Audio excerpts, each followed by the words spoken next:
the first relationship that you need to nurture is the one with your employees. And I think in professional services firms, those that hyper focus or overemphasize on clients over employee experience are the ones that kind of get stuck at a period of time. So I agree, relationships matter, but they first matter with those that are closest to you. And then they get to empower how that relationship is external. You're listening to RevOps Champions, a podcast created for B2B leaders to help you align your people, streamline your processes, trust your data, and leverage technology in order to grow your business. We're your hosts, Brendan Denewell and Amy Weaver. You're our first Amy on the show. It's weird, isn't it? So if Amy, you could tell us about starting your company all those years ago and those ebbs and flows that you went through during the financial crisis, and how you ended up moving on and starting something new. I think that'll be really interesting for our listeners. Yes. And so we have like 4 hours, right? No, I'm just kidding. I can do it a lot quicker. Hopefully it won't take that long. I'll give you 10 minutes. That I can do. I've done this many times and different things. So John Folkestone and I started Salo in 2002. And the real premise was the relationship over the transaction. And at that period of time, we had both experienced organizations where we believed a lot in the culture and how they treated employees and what they were doing. We both had that experience. And then we also experienced times where we loved the work, but didn't necessarily love the organization that we were involved with. And so really, and that was a Big Four accounting firm. There was a Big Four accounting firm. We were both at Big Four accounting firms. We didn't know each other then, which we loved the culture behind that, what they were doing and how they delivered to clients was a very real way. Then we were both in more of a temporary staffing firm where the work was good. It was fast twitch, but they didn't necessarily think of their temporary employees as employees. They thought of them as temporaries. And we said, what if we could create a home for people that wanted to do project-based work, create that home, create an environment. You'd get more consistent quality. You wouldn't have to replace it. You could really grow, and you could grow the people while growing the business. And so again, not overemphasizing clients are always right, but what if we started with the employee? And what if it was the gig economy before the gig economy was cool, and kind of creating a home for people to be able to do that. And we said the relationship over the transaction. So we are going to care about the long-term of what we're doing in each interaction that we have, not necessarily how we make money from it. And that was the premise. And then we're going to have fun doing it. And we're going to put a little energy behind it. And that's where we're going. And it was, I feel like we've, permanently changed the world of, okay, we'll get into that later. Anyway, so in 2002, we started, and it was coming out of, remember, 2001. And then, so it was really kind of a dearth in that. We came out in 2002, people had not been treated well. There were a lot of layoffs. And we just said, hey, we're going to help you. Like there were a lot of people. I remember the week we started Salo and we were placing finance people. There was an article in the Star Tribune in the business section that said there's 250 unemployed CFOs. It's going to take 2.5 years to get everybody fully employed. And that was the week we started. And we're like, okay, well, let's get to know them all. And that's how we started it. And it was like, we didn't know how we were going to help somebody, but the idea was if we can help you get to a future state, you're going to remember us and maybe we'll be able to be involved with that. Maybe we won't, and we'll see. And that's kind of where it was.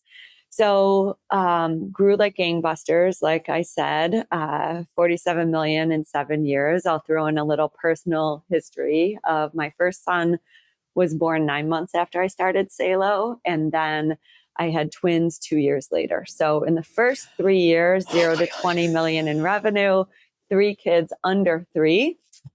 and just drinking from a fire hose. Yowzers. Yeah, it was a lot. Yes. The financial recession hit and we were not prepared. We just weren't. We had just started putting in some infrastructure. What was the size of your team at that point? I think we had about 250 people at the time. Here in Minneapolis. All in Minneapolis at the time. And that was purposeful because it was, I didn't want to travel. I had these young kids. John still had young kids too. And so we were, it just kind of hit us flat footed. John and I both grew up with very simple backgrounds. And so getting used to success, getting used to money, getting used to being the leader versus like part of a team and what that has, we learned a lot through that. So our decline was pretty steep. We went back pretty significantly, not quite 50%, but close, in about a period of 10 months. And, we were in an organization that we never had a day of flat. Every day from the day we started was better than the day before. Like we were growing day after day, week after week. It was like a rocket ship. And you go from this to down, you go from up to down with never a day of flat.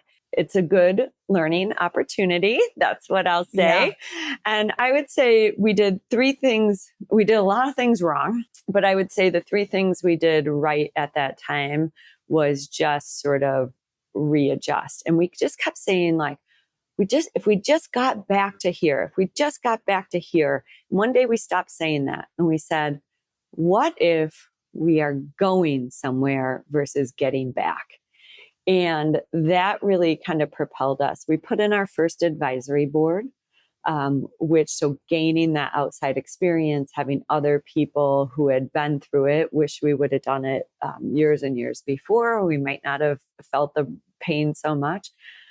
Secondly, John and I got a coach, both to work on each as individuals, how we were going to be as leaders, what is leadership mean, and then also how we were going to be as partners. And that was instrumental.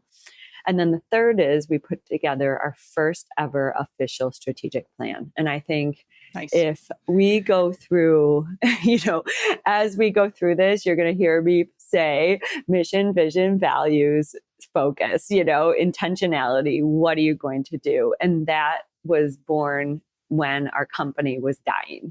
And so I would say that rocket ship growth, rocket ship decline, and then from there, sustainable, intentional growth came out of it. Not as fast as it was before, but everything just felt more solid. That's kind of when we became a real company. How comforting. Yeah, too. We were working on ourselves as leaders, recognizing that leadership matters. Like before I'd say, hey, we're all just part of this.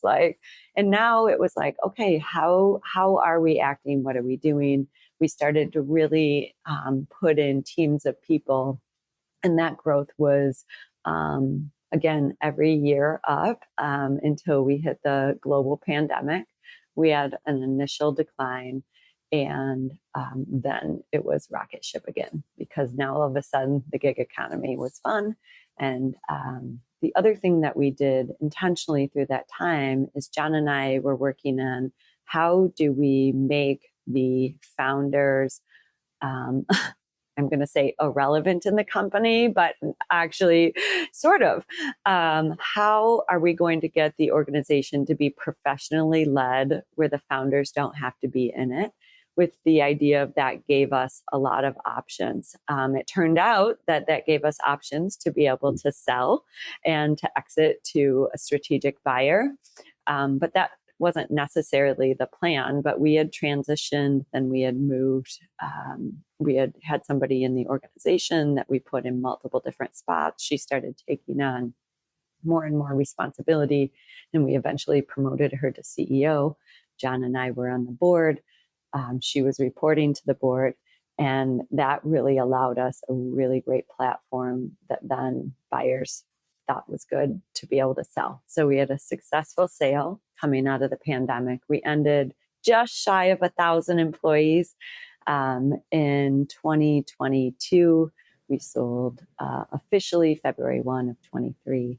And Wow. That's my birthday. happy birthday. It's kind of a birthday like for me too.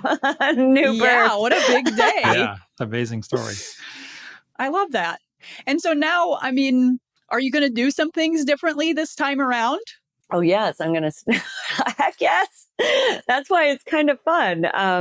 It's just been a joy. I feel like I was in the right place at the right time. And what I really feel like now is, how am I helping sort of this next generation become the best version of leaders for themselves? How can we take an organization and really, we will still go through bumps. We'll go through things that we haven't before. It's not the same organization, but how do we take some of that and truncate some of the learning things to be able to see growth and scale? So I don't know, check back in with me in a couple of years. We'll see if it actually worked or not, but it's feeling pretty good. Along. Yeah, that's good. That's Awesome. perfect. That's exactly what this podcast is about, is how can we truncate the learnings for all the people listening so they don't have to go through the same painful challenges and struggles that everyone goes through. But if there's any way that, if there's a way to pass it on and truncate that process,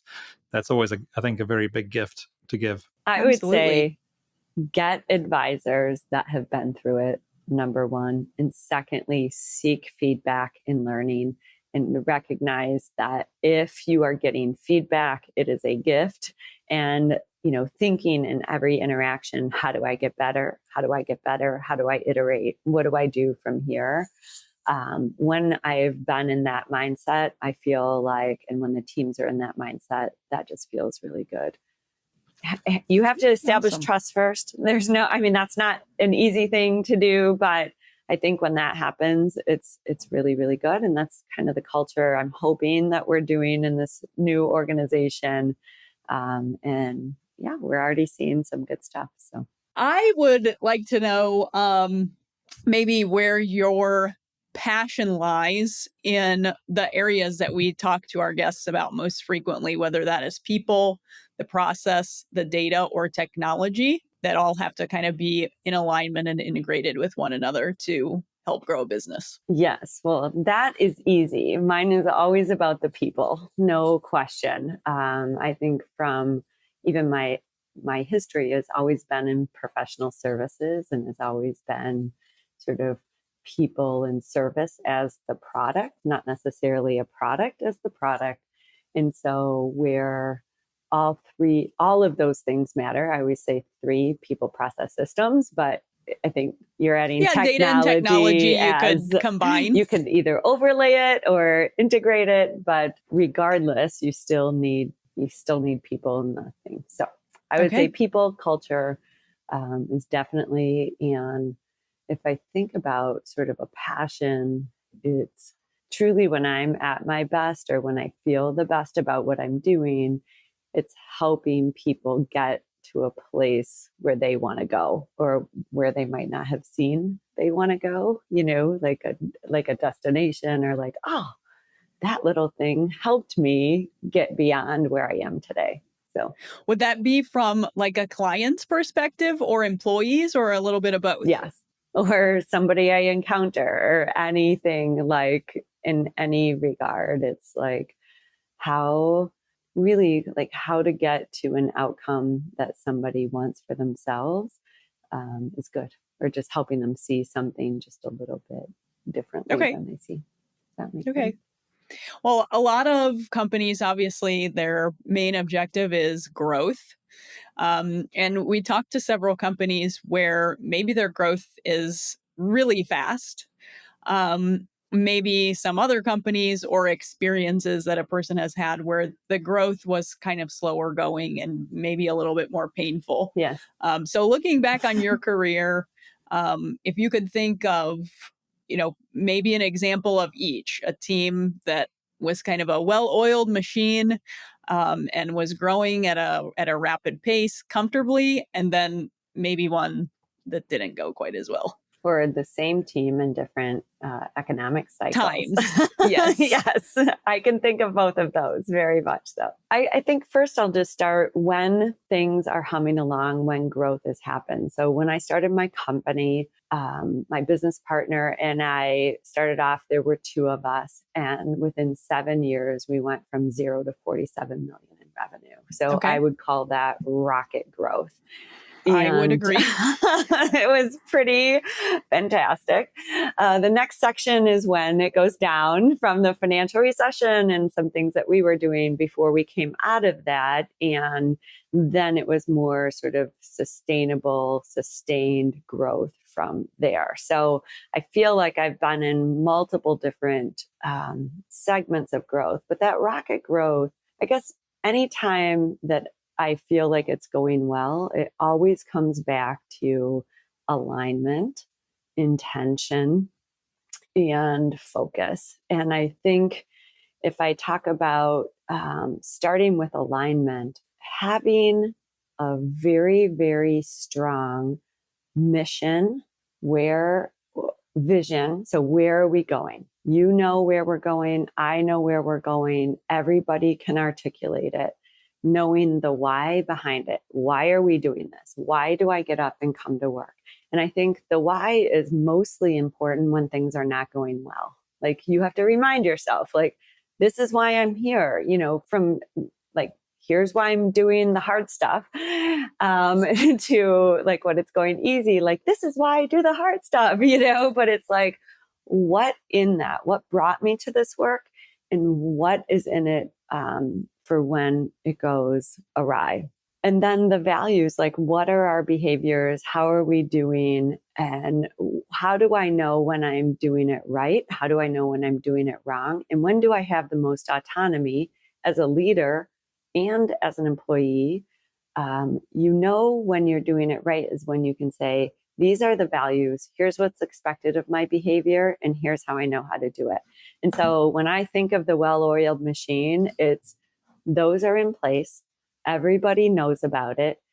Others, you might not say it in the exact words, but the essence and feel is there. And then you're on the track to be able to achieve success. Okay. So how were you guys able to establish those and then spread that, share that, modify that as you're experiencing this rocket growth? Yes.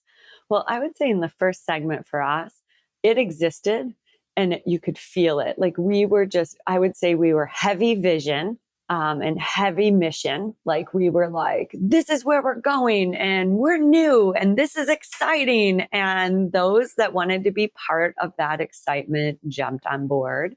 And I would say we didn't do as great a job at the beginning of these are the behaviors we expect of ourselves and here are the behaviors and values that exist. We weren't really as good at articulating them. And so, we hit that growth and it's because everybody that was on board was like, yes, we are going to come out of the gates and we're going to do this for this purpose. And then when we hit the bump, we hit the financial recession, we were trying to find ways, all of a sudden things started to, the onion got peeled back and you started to realize like, maybe we don't know how to say when a behavior is happening that we're doing it right or doing it wrong. How do we codify that for each other?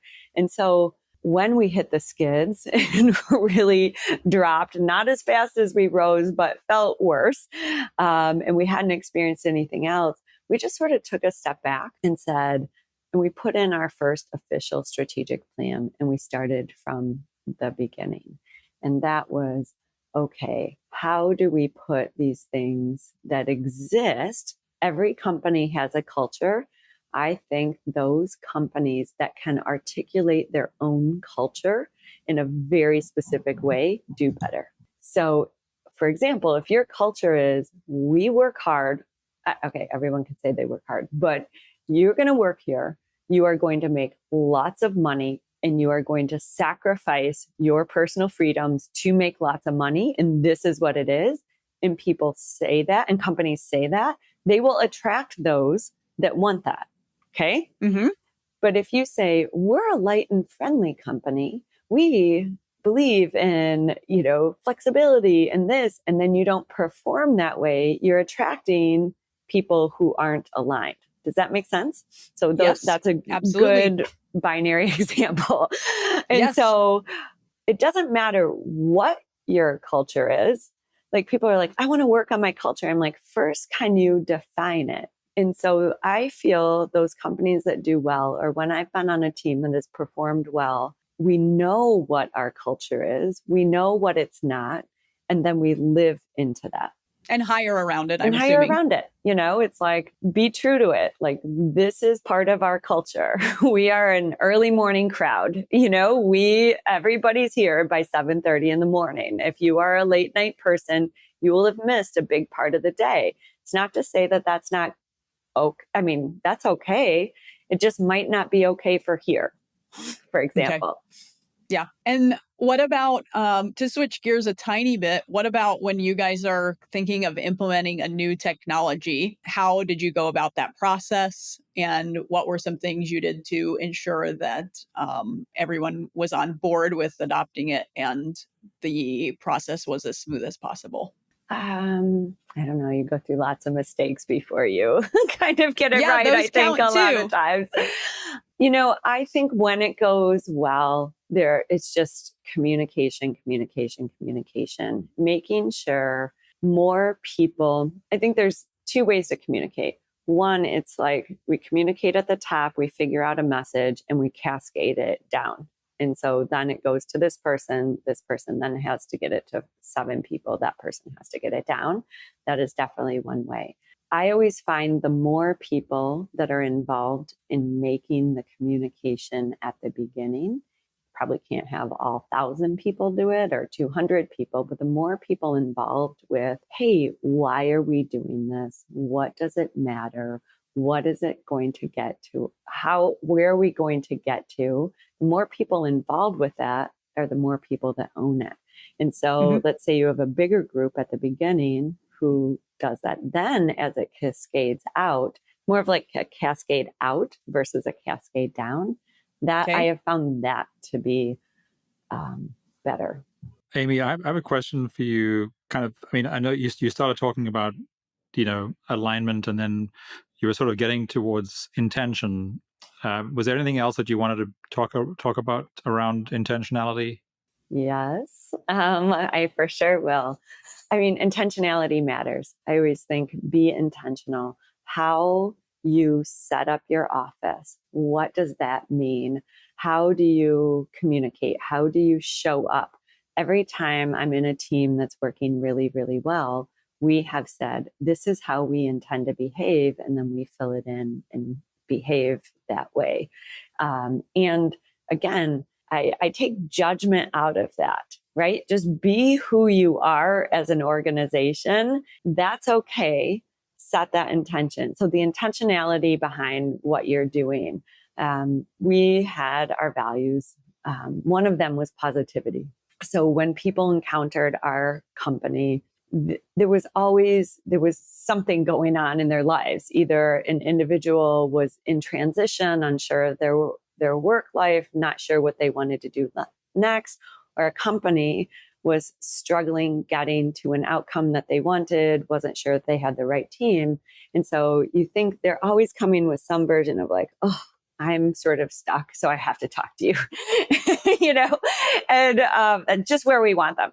And then for us, it's like, well, if we meet them there, that's rough. And so our intentionality was, how do we show up in a way that's positive to sort of make their day? I always say surprise and delight when someone calls in. And I remember during the financial recession, it was hard for a lot of people, including us. And one day I got a call from a client, and I got to tell you, I was like, yes, you mean we might get some business today? Like, it's a rough day. And I remember him saying, I'm just having a rough day, but I know if I call into you guys, I'm going to hear something good. And how great is that? It was great. Now, we didn't get business that day. So it was like, but overall, you knew we did eventually get something when they needed it. And you knew Like, so I would say alignment for sure, but that intentionality around communication, around change, kind of acknowledging. So if kind of going back to what you asked about sort of technology and when it goes well, I would say just acknowledging what you're going through. The more that I feel like your employees or your teams feel like you're understanding what they're going through versus glossing over it, like, this is going to be good. This is going to be great. Just think when we can do this even faster. It feels like there's a disconnect when you're like, hey, this is going to be rough. We are going to live through some rough patches. We hope this is what we hope it'll be at the end. We don't know. But together we're going to get through it, and how we do it. It just sort of puts us all on a, hey, they get me.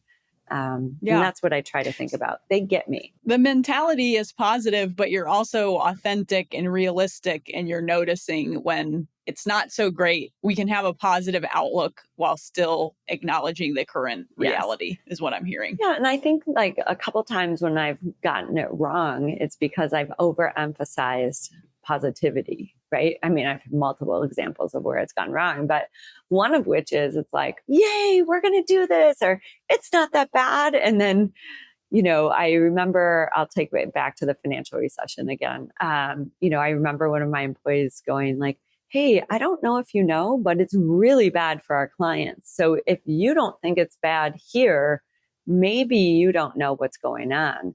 And so again, overemphasize any of your strengths can become your weakness if they're overemphasized. And so knowing what those strengths are and being aware when they start to be overused is really important. So Amy, so the time span that you started off as two people, you thrived up until the financial crisis in 08, 09, right? And then you've at some point catapulted again beyond that. So you went through a lot of change and obviously a lot of challenges that you've already started, chatting about. If you kind of think back to a consistent thing, and of course we all know as business leaders, we're learning and getting better every time something does go wrong or something has to be fixed or we can make an improvement. But one of the things I think we often don't realize is how we've become better at managing change. And you mentioned change, as part of this intentionality bucket. What are some of the things that you learned over those years? Really, it's a couple of decades, right? Of how did you become better at change at Salo than you would have been in the beginning? It's a really great question. I think in the beginning, everything was change all the time. So we were in such a fast growth mode. You could never put anything as this is how it used to be, because it was never how it used to be. Change was the constant. And I think as we got bigger, change happened differently. Change was, instead of everybody being part of it, it was sometimes happening to people. And so I would say the best thing that we did was remind people that change was constant and also why it had to exist. And so again, in a professional services firm, if you are not growing, you are declining. And so like status quo doesn't give people more opportunities. And so we were hiring firecrackers. We are hiring people that were achievers, people that wanted more for themselves, were in continuous improvement of themselves and in continuous improvement for the organization. And so I think just sort of tying that change together with this change allows us to grow, to be able to create more opportunities for you to be able to grow and change. Like if we stay static, we know we will lose you because you're a superstar. And I think that tied together, when we got better at doing it, I remember it was every year. I was like, we'd pull out our notes, we'd get back, once a year, we brought all of our employees off or, did some version of something. It's like, we go back to notes from last year. What were we talking about? It's like, oh, we were talking about change. We were talking about growth. We were talking about this. Like, what were we saying about it?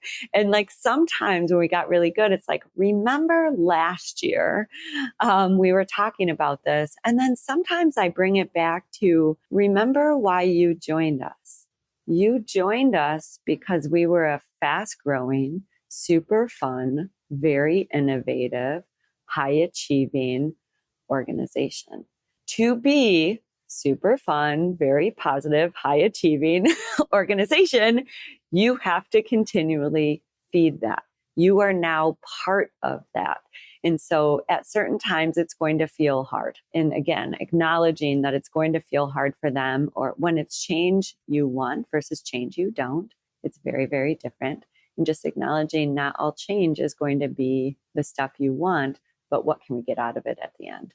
So what are some examples of things that you or an employee or a client got out of it at the end? You went through the rough patch and you saw like, oh, it was all worth it. This is what it was for. Specific examples, I would say, if I just take a person who's maybe a producer, right? They are in a sales role doing it and they want to continue to grow their experience. And by doing that, they want to be able to manage and lead other people. So if you're not growing, you're not going to be adding more people for them to be able to take on more management and then more leadership opportunities. And I think drawing that up, like, you get a high performing team, let's just say whatever size it is, you get a high performing team. That team loves each other, right? There is a kinship. There is like, this is working, this is fun. You throw anyone new, even if it's a great person into that, those dynamics shift. And so there are times where people will go, oh, it's not how it used to be. And so I think just always a reminder of what did that person add? Like there's positives and negatives that come out of that. So I think that's an example. I definitely have examples with technology. We put in a big full HR system, and it was a huge disruption. It was a disruption. Like before, this person held my hand through this. Now I have to do it through technology. Oh, I want that person to do it. But then calling out, so in this particular example, now the person that used to hold my hand through me getting that data now can help our employees or our consultants achieve what they want to achieve. And so being able to see if this technology works for me, we were able to deploy resources in a different way that actually allowed better client satisfaction or better employee satisfaction. I said gold because it really is. So Amy, I think we might have shared with you. So the thesis of this podcast is, why do some companies scale better than others, right? And you've already touched on so many of them. And I'd like to sort of come back specifically to professional services businesses, because we're professional services that as you shared with us, that is been your background, and you built an exemplary business in professional services. One of the things that we're seeing in professional services now, as we dig more into working more and more with professional services companies, because we think there's a massive opportunity for professional services to scale more effectively now and going forward. That's maybe even easier than you had it. That will be a lot easier than you had it at Salo, or that we've had it up until now. Nice. I want to know it. I want to know how to do it. Yes. Secret sauce. We will get there. But I think what's interesting is what we've seen just in the last month or so of chatting to a lot of people at professional services companies, primarily in the sort of AEC space, or architecture, engineering, construction space. They so heavily index on the fact, and we get it, because we know in a professional services company, relationships are everything, right?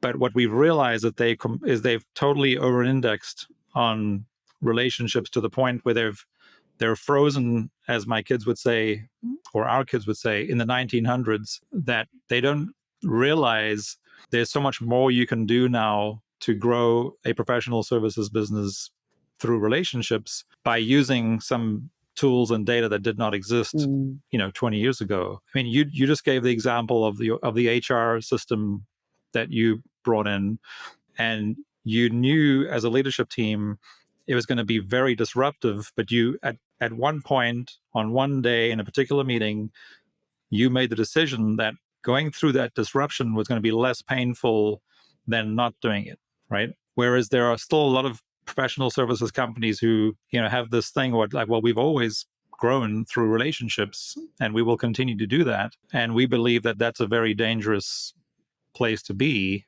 if you're not using, the data and technology that's available to scale. And even just one example is, so if whether you have 100 consultants or 500 or 1,000, doesn't really matter. But if they can spend their time working with the most valuable clients and strengthening relationships with the most valuable clients, the ones that are most likely to bring the next project or the next big project, and not waste a lot of their time on relationships with some prospects that aren't going to go anywhere. The resource of time in professional services is so valuable. There's got to be a lot of value you can create by somehow automating that, but it starts with a new culture shift. So I know there wasn't really a question in there yet. With your experience, which was interesting, I think the timing, because AI really just took off, after. And it would be interesting to know. I mean, so I'm not even sure if you were looking at that anymore, or how you would look at that. But we just think there's a huge opportunity for professional services firms. And if you have any sort of advice or insight for leaders of those firms, and again in that sort of mid-market, 100 to 1,000 employees, what would you do if you were leading a company like that, knowing that they're stuck in this sort of relationship model? I feel like the first relationship that you need to nurture is the one with your employees. And I think in professional services firms, those that hyper focus or overemphasize on clients over employee experience are the ones that kind of get stuck at a period of time. So I agree, relationships matter, but they first matter with those that are closest to you. And then they get to empower how that relationship is external. And so one, that is a basic premise. How do your employees, how are they feeling? What is that relationship? What do they mean? And then what is the relationship with the client that we want? What is our responsibility and role with that, and what is theirs? And again, it pulls right back to your values, and so one of our values at the time was aware and intuitive. Like, what is that EQ that we have? How are we sensing what's going on with our client? And how are we sort of jumping ahead and being when you said that, it felt like there was something else there, and I think, again, I'm going to go back to acknowledging that there is something there, being able to take it and then proactively bring that up. I think that's important. When I think about the use of AI tools, I think the more it can be used for rote things that we and think about it as highest best use of talent, and kind of empowering each individual in the company to say, if you were at your highest best use, what would you get rid of? What would you do? How would you do it? And is that now possible through this? Which would be great. And I think getting back to the why of, I loved your example of, if I could spend my time with this people and do this much more, versus if I'm down here with somebody that I know is never going to buy, how do I augment? So I think of AI and technology as augmentation. And again, the more people we can ask in our organization, what do you need? How would you be at your highest best use? They're bought into it. Then they're like, yes, give me more of that. Amy, and then you said, so going back to, so when Amy asked you about the question that sort of led to your answer of alignment and intention or intentionality, there was a third thing that you mentioned. Focus. How would you, so I mean, it's very clear in all your answers so far that, everything was done with intentionality and therefore led to focus. But is there anything else that you'd like to add specifically on how you think about focus? Or did the focus lead to intentionality? Who knows? No, I'm chicken kidding. Or the egg kind of situation. No, I actually think that intentionality does lead to focus. I mean, a well-defined strategic plan is critical. I don't know if you know that I'm involved with a startup again, and it's a professional services startup in a slightly different space than I was working in before. So I'm learning a ton. And they're really at a point where we think we can scale. And I'm like, well, if we are going to scale, here is the recipe. And we're going to start with defining our mission, our vision, and our values. And the founder came back right away and she's like, oh, I think I've got it. And like, she pounded it out. And I was like, you're probably not that far off. But what if we got the team to help us really create and be part of that creation of our foundation? What would that mean? And so I'll tell you, it takes a lot of time. We did a SWOT analysis. We interviewed all of our customers. We interviewed all of our, sent a survey out to every employee. But then we brought in somebody else to kind of help us with some of that. But those foundational elements, I'm like, we can't scale until we know what we are promising people and we know what our employees, how they're going to act and be able to do it. So I firmly believe in that. And then the next thing after you do that is, what are the 3 things we're going to focus on? Now, it usually comes back to, as you started the podcast, people, process, and systems. But what does that mean for this organization at this point of time? And I said, when we're in the room, I'm like, this is where we debate what we're working on this year. This is where we debate it. Once we get out of here, then anytime somebody comes up with this crazy idea, including me, I'm like, oh my gosh, we should go to this thing. It's like, everybody should say, how does this come back and fit into what we agreed? Now, if we come back and say, we have a better idea now, we all have to then re-agree that that is what the case is. So I just think a strategic plan that is based in mission, vision, values, that then you have your team involved with, where are the 3 biggest areas that are going to help us achieve our vision, and then get just crystal clear on how we are going to accomplish that. That's how you create focus. Like, everybody gets a say, but then once we agree, then we go. That's the way. Yeah. Well, I liked what you said. You were gathering some data. You conducted interviews, you said, and you distributed a survey. So you took that feedback, those data points, and that informed the decisions that you made. And a lot of people that we talk to either are not looking at their data, or on the flip side, have so much data that they don't even really know where to start and what to look at. So would you be able to speak to some data points that you guys used in your business to help you make those important decisions about a direction that you were going to take? Yes. I will first talk about sort of synthesizing that data, because you get a ton of it. And I said, okay, one of the hardest parts is taking all this, and what we're looking for are themes. So I always say we're looking for themes, but we're also looking for the outlier that's going to make a big difference. So yes, we want themes, but sometimes there's one little thing in there that one person says that you're like, oh, I hadn't thought of that before. And so that's hard to teach, sort of. Like, the themes, a lot of times you can start to see, and you have collate, you kind of synthesize those. So we had multiple people the founder, the person running it. I'm chair of the board. We each kind of did our own synthesis to sort of see what we came up with. Well, my admin, who I've worked with for many years, she's amazing. She's like, what if I run this through AI? So she comes. So me, 30 years in business, I've had the successful company. I come with my ideas. She runs this through AI, and it's not that far off. And I was like, oh my gosh, I just spent hours doing this. She spent 10 minutes doing it, and we got to about the same place.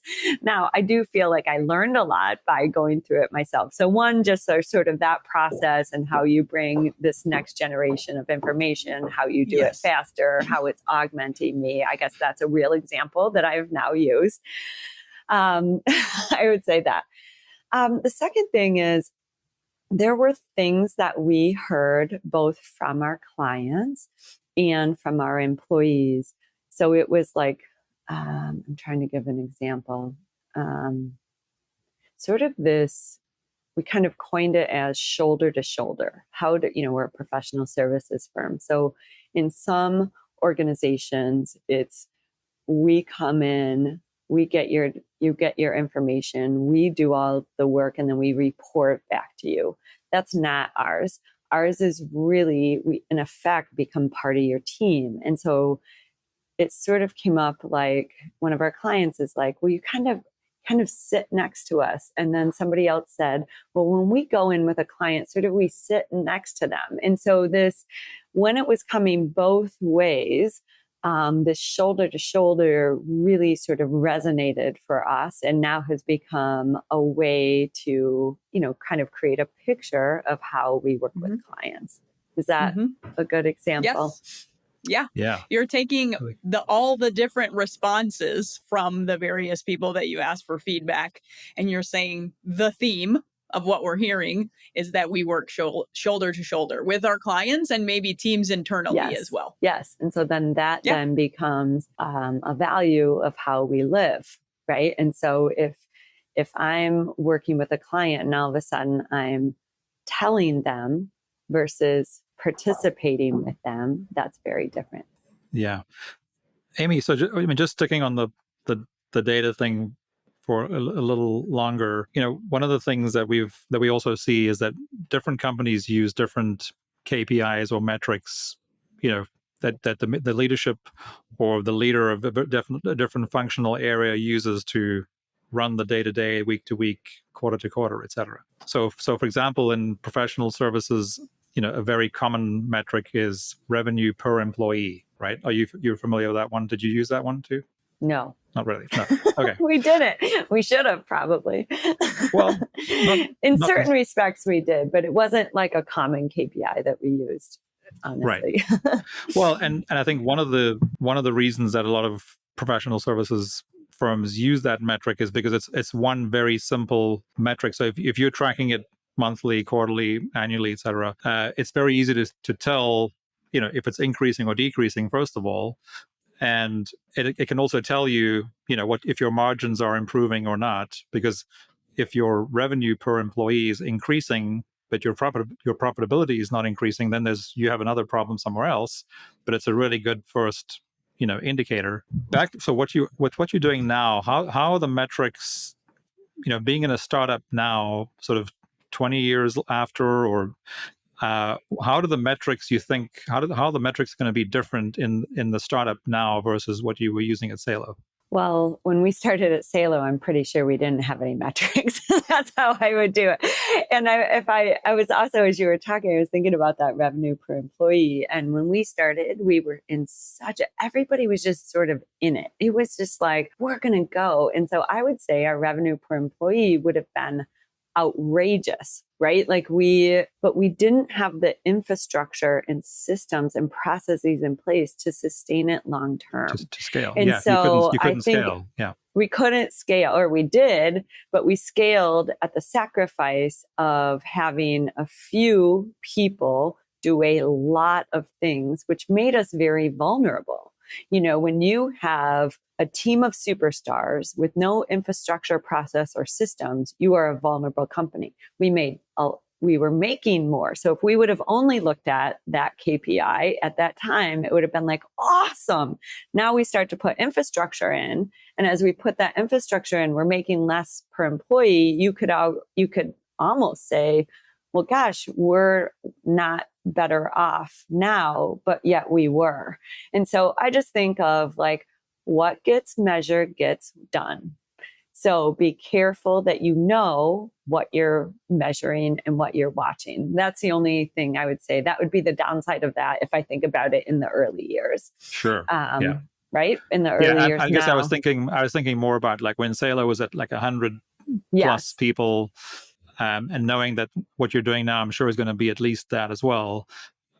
How would the metrics be when Salo was more mature, and how, are they consistent with what they would be now in a startup? I think you just have to look at, I always feel, especially, well, I think in any company, when you are investing, your metrics look terrible. Okay. They do, because you have to, as a business leader, as a business owner, you have to spend money before you start to get that back. And so I think just watching where, I don't know how I want to say this, but when you're investing in that, your metrics are going to look worse than when you're performing at a high level. And when your metrics start to look really, really good, I would argue, is that the time you should be investing for that next stage of growth, so you're not stagnating. And that is a hard balance, because I think we've all known there's been things as leaders we've invested in that have never paid off. And there are things that you invest in that pay off way more than you think they're going to be. And so that's how I use those metrics, are more from a, hey, where do we think this should be based on how we are investing and what we're putting money and time into? And then how do we know when to cut bait and like, this just didn't work, those are sunk costs, or when to reinvest again? When we are making the most money, my partner and I were working like crazy, right? Everybody was, way overworked. But then when we lost somebody, the ability to bounce back from that was just too much to be able to handle. And so, I think it's a delicate balance between, people, process, systems. You can also have overemphasize process and systems and lose some of the people. So it's a delicate balance. No. And the only way to not do it, I think, I'm going to go back to our mission, vision, values. Where are we going? Is everybody on board with that? Why are we doing this? Do I align with the company? And how am I expected to behave? I think what I'm hearing though, too, is this time around with your new venture, a little bit more predictability would be comforting. And a lot of companies that we talk to who are able to nail down these metrics, use their data, and kind of forecast, like see into the future to a certain extent, are more comfortable making those investment decisions and that sort of thing, because there's a predictable nature to the growth. It's not just like, oh, well, that was a pleasant surprise. Yeah, I think what I'm most comfortable with is being uncomfortable. I think that's what it's got me. I feel like wisdom is like, now something hits and I'm like, okay, team, this hit. We can get through this. Here's what we do. Versus I think the first time around when something hit, I was like, is this the end of us? What's going to happen? Like, how do we even get beyond this? We can't ever survive without the blah, blah, blah, the next thing. And so I do think just knowing that whatever hits, we can get through. I think that's one. And I also feel like I'm more confident that when an investment doesn't work, that's okay. We don't have to keep putting good money after bad. It's okay. You make mistakes. What did we learn from it? So it kind of got better at the bounce back, if that makes sense. And so knowing what to watch and like, this just isn't going to pay off. I'd say that for sure. Secondly, I've gotten a lot better about having different minds at the table. The more diversity that I've had around kind of a table, whether it's through a board, whether it's through the management team, when people have grown up in different ways and have had different diversities of thought, whether they've lived in other places, grew up in different ways. When we started our company, we were all Big Four CPAs, everybody in the company. And that worked when we were a young company because we knew how you were trained. We knew how you thought. We knew how you were thought to be trained. And it was very, very predictable. But it became, we needed other people at the table who had experienced different things to be able to get us to grow further. And so I think diversity in every way, gender, race, backgrounds, where experiences, age is a big one right now. Age is huge right now. The teams, I've learned that over time, when that exists and how to engage that, I think has been a huge learning. And I think a lot of times, I was 29 years old when I left corporate America, started the company at 30, and was, I thought, I have to know all the answers. I feel now I'm like, I don't actually have to know any answer. I just have to make sure I know what questions to ask. And then how do we get enough people that know what they're doing around to answer it? Amy, thanks so much for being with us today. You're welcome. It was great Thanks for having me. Yeah, a lot of value, and congratulations again. And we look forward to catching up again soon. Did you enjoy this episode? Find more at RevOpsChampions.com.